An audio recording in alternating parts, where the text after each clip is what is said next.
आज हम देखेंगे 10/1/2023 का शिफ्ट नंबर 4 का सॉल्यूशन करेंगे।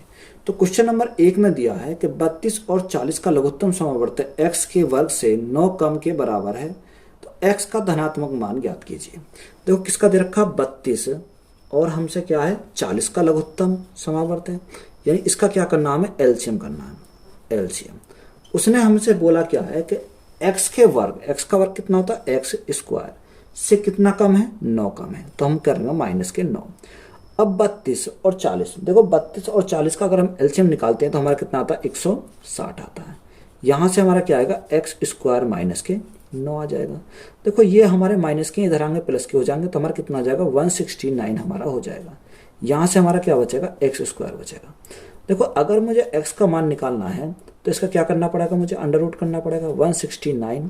तो देखो 169 अगर रूट से बाहर निकलेगा तो कितने का होता है 13 का स्क्वायर होता है।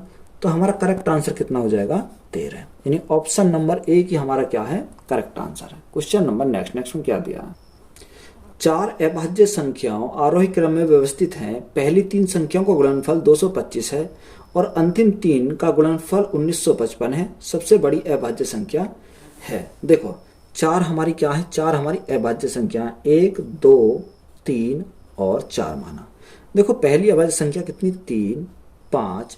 देखो अगर मैं यहाँ क्या मानूंगा 7 मानूंगा तो उसने मुझे कंडीशन दी कि पहली 3 संख्या गुणनफल कितना होना चाहिए 255 होना चाहिए। यानी अगर मैं इन तीनों की गुणा करता हूं तो कितनी आनी चाहिए मेरे 255 आनी चाहिए। तो 5 या 15 सत्ते 105 आ जाएगा। अगर मैं 7 रखूंगा 8 रखूंगा 8 समय 9 9 भी नहीं 9 भी नहीं आएगा। 10 11 कितना आ सकता है 17 पाएगा। कितना आएगा 17 पाएगा। अगर मैं 17 गुणा 5 गुणा 3 करता हूं तो कितना आता है 255 आता है। उसने आगे क्या बोला अंतिम 3 का गुणनफल कितना आना चाहिए 1955 आना चाहिए। यानी अंतिम 3 का गुणनफल कितना आना चाहिए 1955 आना चाहिए। 1955 आना चाहिए। तो देखो अंतिम सबसे बड़ी अभाज्य संख्या z मान लेता हूं मैं, यहाँ क्या है z। अगर इन तीनों का मैं गुणा करता हूं तो मेरा कितना आना चाहिए 1955 आना चाहिए। यानी 5 गुणा 17 गुणा z बराबर कितना आना चाहिए 1955 आना चाहिए। यहां से मैं 5 से काटता हूं, 5 तिया 15, 5 9 45 और 5 एकम 5 कितना। देखो 5 तिया 15 कितना बचा 4 बचा 45 हो गया।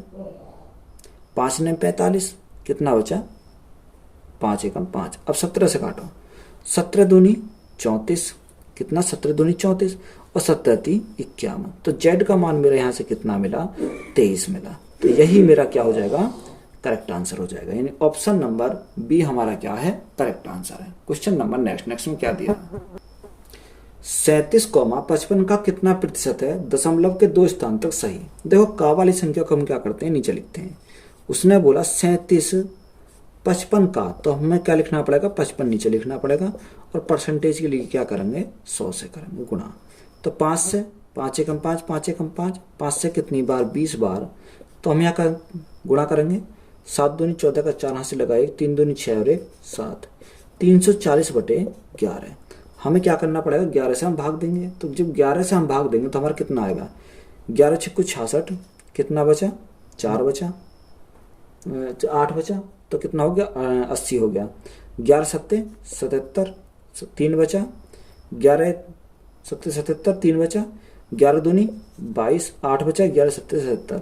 तो हमारा करेक्ट आंसर कितना हो जाएगा 67.27% हमारा क्या है करेक्ट आंसर है। क्वेश्चन नंबर नेक्स्ट में क्या दिया है, एक शहर की वर्तमान जनसंख्या 1,25,000 है। यदि जनसंख्या 2% प्रति वर्ष की दर से बढ़ती है तो 3 वर्ष बाद शहर की जनसंख्या क्या है। देखो 3 वर्ष बाद पूछा है, वर्तमान जनसंख्या कितनी है 1,25,000 यानी 1,25,000 है। उसने बोला कि 2% क्या होती है वृद्धि होती है। 2% का फ्रैक्शन कितना होता है 1/50 यानी 1/50 यानी 50 थी 50 से 1 की वृद्धि होगी तो हमारा कितना हो जाएगा 51 हो जाएगा। कितने साल के लिए 3 साल के लिए। तो हम क्या करेंगे 3 बार लिखेंगे गुणा 51/50। देखो 5 गुणा 5 25 पंजे 125 125 और 3 जीरो ये यानी 50 50 50 यानी पूरा काट देगा इसको। हमारा क्या बचेगा ऊपर 51 गुणा 51 गुणा 51। अब देखो या तो आप क्या कर लो 51 का क्यूब कर लो, या देखो यहाँ पर हमारा क्या आना चाहिए, इकाई के अंक पर एक ही आना चाहिए। यानी ऑप्शन नंबर सी में ही हमारा क्या है, इकाई का अंक एक आ रहा। तो हमारा कितना आ जाएगा, 13, 26, 51, 13, 26, 51। तो यही हमारा क्या हो जाएगा, करेक्ट आंसर हो जाएगा। क्वेश्चन नंबर नेक्स्ट में क्या दिया, एक दशक में एक कस्बे की जनसंख्या 1,45,000 से बढ़कर 2 लाख हो गई, तो प्रति वर्ष जनसंख्या की साधारण वृद्धि दर प्रतिशत क्या होगी, यह हमें दिया हुआ है। यानी कितनी थी, 1,45,000, 1,45,000 थी, से बढ़कर कितनी हो गई, 2 लाख हो गई, यानी वो हो गई 2 लाख। अब देखो अगर मैं काटूंगा 3 जीरो से तो मेरी 3 जीरो कट गई। यहाँ अगर मैं काटूँ 5 से, 5 दूनी 10 और 5 ने 45, 5 से काटो, 5 चौको 20, यानी 29 थी, 29 से क्या हो गई, 40 हो गई। ये कितने साल में हुई, ये हुई 10 साल में। कितनी, एक दशक बोला तो कितने से बढ़ गई, 11 से बढ़ गई। कितने के रेस्पेक्ट में, 29 के रेस्पेक्ट में। परसेंटेज के लिए क्या करेंगे, 100। ये कितने साल के लिए हुई, 10 साल में, यानी कि 10 ईयर लगे इसको। तो यहाँ से अगर हम सॉल्व करेंगे तो देखो ये क्या हो, 1100 बटे 29 क्या हो जाएगा, 1100 बटे 29। अब हम 29 से जब हम डिवाइड करेंगे तो हमारा कितना आ जाएगा, हमारा यहाँ से निकल कर आएगा 37.93%, 93%। तो हमें क्या 10 साल हुआ, हमें आना कहाँ, 1 साल पर। अगर हमें 1 साल का निकालना है तो हमें क्या करना पड़ेगा, 10 से डिवाइड करना पड़ेगा, 93%। तो बटे में हमें क्या करना पड़ेगा, 10 करना पड़ेगा। जब हम 10 से डिवाइड करेंगे तो हमारा कितना आ जाएगा, 3.793%। तो यही हमारा क्या है, इस क्वेश्चन का करेक्ट आंसर है। क्वेश्चन नंबर नेक्स्ट में क्या दिया, एक डीलर अपने माल को 16% की हानि पर बेचने का दावा करता है, लेकिन वह 1 किलो वजन के स्थान पर 750 ग्राम ही वजन करता है। उसका कुल लाभ प्रतिशत ज्ञात कीजिए। देखो 1 किलो में कितने ग्राम होते हैं, 1000। उसने बोला कि वो क्या करता है, 16% की हानि पर बेचने का दावा करता है। कितने पर, 16% की हानि पर। देखो अगर 16% की हानि करेंगे, 1000 का 16% कितना होता है, 160। कितना हो जाएगा, 160 हो जाएगा। तो 1000 माइनस 160 तो हमारा कितना आ जाएगा, 840 आ जाएगा। कितना, 840। अब उसने क्या करा कि हमें वजन के स्थान पर क्या करा, 750 वजन ही का उपयोग करा। ये 750 ग्राम का उपयोग करता है। देखो जो वो अपनी जेब से जाएगा वही हमारा क्या होगा, कॉस्ट प्राइस। यानी पैसे कितने के लेता, 840 के, देता कितना है, 750 ग्राम। तो हमारी जेब से कितना गया, 750 ग्राम गया। पैसे उसने कितने के लिए, 840 के लिए। तो ये हमारा क्या आ गया, कॉस्ट प्राइस। तो देखो उसने कितने के पैसे फालतू ले लिए। अब 750 और 840 गैप कितने का आया, 90 का गैप आया।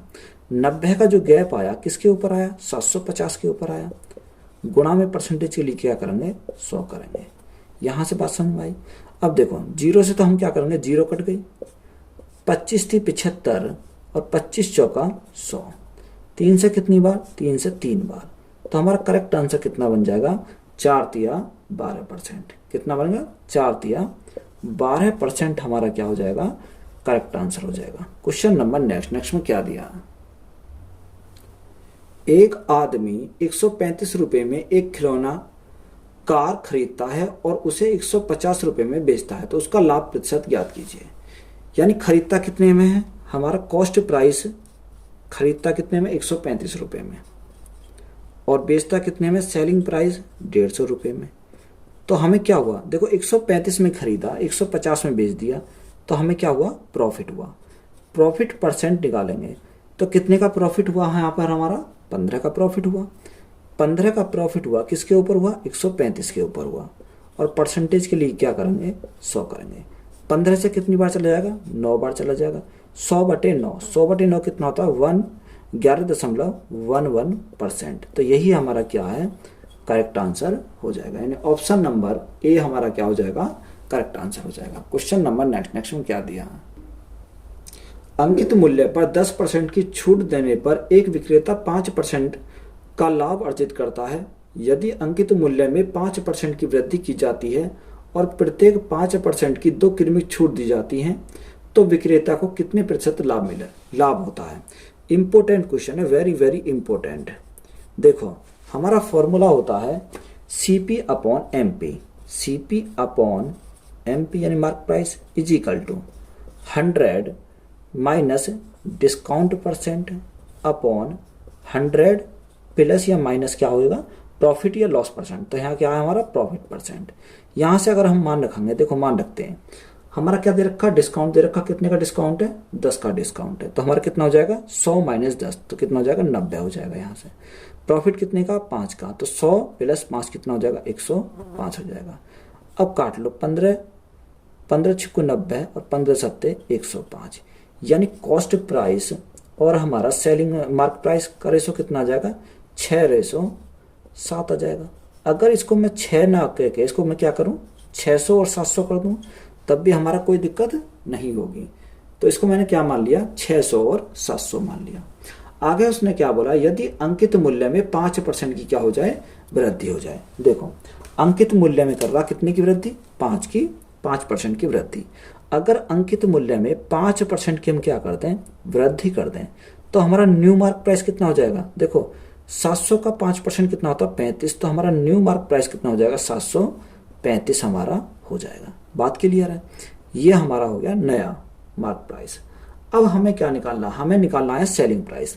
तो सेलिंग प्राइस निकालने के लिए हम क्या करेंगे, तो हमें चाहिए सेलिंग प्राइस। तो कितना, देखो न्यू मार्क प्राइस ये 735 गुणा, उसने क्या बोला 5% की 2 क्रमिक छूट दी जाती है, यानी 2 हमें क्या करेंगे 2 क्रमिक छूट दी जाती है। तो 5% का फ्रैक्शन कितना होता है 1/20, यानी 20 था 20 में 1 की छूट दे दी तो हमारा कितना होगा 19। तो 2 बार है तो हम क्या करेंगे 2 बार इसको करेंगे 19/20। अब यहाँ से जो कट रहा है उसे काट लो, 5 चौक 20, यहाँ से कितना 5 एकम 5, कितना बचा 2 बचा, 5 चौको 20 और 5 सत्ते 35। हम इसको क्या करते हैं सॉल्व करते हैं। देखो कितना 147 गुणा 19 का स्क्वायर कितना होता है 361 हो जाएगा।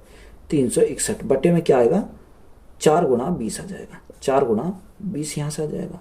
अगर हम देखेंगे, देखो यहाँ से क्या हमें एप्रोक्स में मानना पड़ेगा क्योंकि हमें कैलकुलेशन आसान करनी है। तो एप्रोक्स में मानने के लिए इसको मैं क्या बना दूं, यहाँ 361 को मुझे क्या लिखना पड़ेगा 360 लिखना पड़ेगा। अब मेरे यहाँ क्या है 0 से, देखो 0 कट जाएगी। 4 से कितनी बार, 4 से मेरा 36 कितनी बार चला जाएगा 9 बार चला जाएगा। तो यहाँ से मेरा कितना आ जाएगा 147 गुणा 9। जब मैं 147 गुणा 9 करता हूँ तो मेरा कितना आ जाएगा 147 गुणा 9 होता है 9 7 1323 आ जाएगा। 1323 बटे कितना बचेगा 2 बचेगा मेरा नीचे। अब मुझे क्या करना 2 से भाग करना है, तो 2 से भाग करूंगा, 2 छिक्का 12 है, 2 छिक्का 12, 2 एकम 2, 2 पंजे 10। ये मेरा क्या आ गया यहाँ से कॉस्ट सेलिंग प्राइस में निकल के आ गया। सेलिंग प्राइस मेरा कितना आ गया 661.5।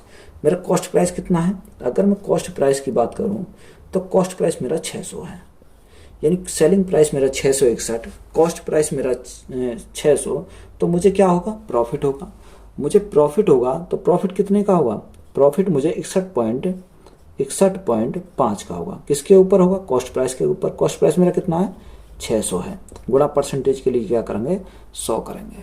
तो बटे में देखो हम दशमलव हटाएंगे तो हम क्या करेंगे 0 बढ़ा लेंगे। अब यहाँ से मुझे कट करना है, देखो 2 0 से तो मेरे 2 0 कैंसिल हो जाएंगे, 2 0 से मेरे 2 0 कैंसिल हो गई। उसके बाद हमें क्या करेंगे, जब 2 0 से हमारी 2 0 कैंसिल हो गई, 6 से भाग देंगे। अब 6 से हम इसको भाग देंगे, तो 6 से भाग देंगे 6 एकम 6, हमारा क्या बचा कुछ नहीं बचा। उतारा हमने 1 तो हमारा ना जाने की 0 उतारा हमने 15, तो कितनी बार 6 से 6 दूनी 12 आ जाएगा, 6 दूनी 12 आ जाएगा। लगा दशमलव उतारी 0, 3 बचा, 6 पंजे 30, तो हमारा आ गया 102.5। अभी हम 10 से हम भाग देंगे तो हमारा 0.1 अंक आगे पहुंच जाएगा, तो हमारा कितना आ जाएगा 10.25। देखो हमने क्या माना इसको अप्रोक्स में लेकर चले थे। हमारा देखो अगर हम ऑप्शन चेक करेंगे तो 10 से क्या आना चाहिए, देखो 10 से कहीं ना कहीं थोड़ा घना बड़ा होना चाहिए, 11 से कम होना चाहिए। तो 10 से बड़ा कितना है 10.5 हमारा क्या हो जाएगा करेक्ट आंसर हो जाएगा। 10.5% हमारा क्या है करेक्ट आंसर है। और ऑप्शन नंबर सी हमारा क्या हो जाएगा, करेक्ट आंसर हो जाएगा। क्वेश्चन नंबर नेक्स्ट में क्या दिया है, 1875 रुपए की राशि 4% की वार्षिक दर से एक निश्चित समय में बढ़कर 2028 रुपए हो गई। यदि ब्याज वार्षिक रूप से चक्रवृद्धि है तो समावधि क्या होगी। यानी हमें क्या पूछा, टाइम पूछा। हमारी कितनी थी, प्रिंसिपल हमारा था, प्रिंसिपल था 1875 था। हमारा क्या हो गया, अमाउंट हमारा कितना है 2028। यानी अमाउंट की बात करें तो अमाउंट कितना दे रखा है, 2028 दे रखा है। तो यहां से हम क्या निकाल सकते हैं, इसका रेशो निकाल सकते हैं। देखो अगर मैं कितने से काटूंगा, 3 से काटूंगा, 3 छिंग 18, 3 दूनी 6 और 3 पंजे 15। 3 से काटूंगा, 3 छिंग 18, 2 बचा, 3 सत्ते 21 और 3 छिंग 18। देखो 625 को हम क्या कर लिख सकते हैं, यानी 25 का स्क्वायर लिख सकते हैं। और 676 को हम क्या लिख सकते हैं, 676 को लिख सकते हैं 26 का स्क्वायर। यानी जो हमारी पावर है, पावर ही हमारी क्या होती है, टाइम होती है। तो टाइम इज इक्वल टू कितना हो जाएगा, 2 ईयर। तो यही हमारा क्या है, इस क्वेश्चन का करेक्ट आंसर हो जाएगा। बोलो भैया, 2 ईयर हमारा क्या हो जाएगा, करेक्ट आंसर हो जाएगा। वीडियो आपको अच्छी लगी है तो वीडियो को अपने दोस्तों में शेयर करें। चैनल को ज़्यादा से ज़्यादा क्या करना, आपको सब्सक्राइब करना है। धन्यवाद।